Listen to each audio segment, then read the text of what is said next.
8h moins le quart ce matin, une centaine de grévistes sur le pied de guerre.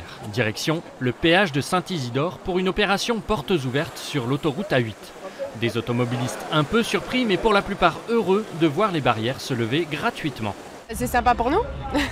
Pour moi, c'est la boîte qui paye, donc du coup, je gagne pas grand-chose. Mais bon, voilà.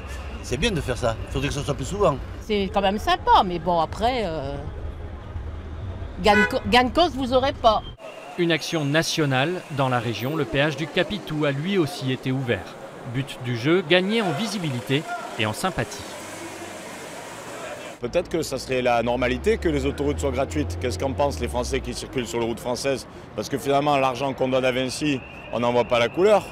Donc nous, on pense que plutôt qu'engraisser les actionnaires de chez Vinci, ça serait mieux de favoriser l'écomobilité, le transport gratuit et le transport propre. Avec nous, avec nous. Autre objectif, entretenir la convergence des luttes entre les différentes professions.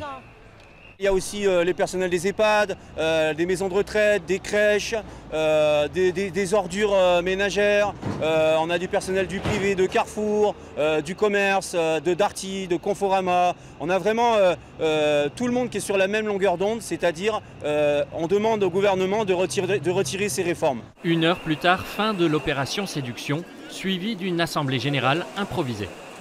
Aujourd'hui, la colère, elle gronde. Maintenant, il faut qu'elle se canalise et il faut qu'elle explose dans la mobilisation. Prochaine grève et prochain coup de force sur les péages, ce sera ce samedi, un week-end pour communiquer auprès d'un public plus familial.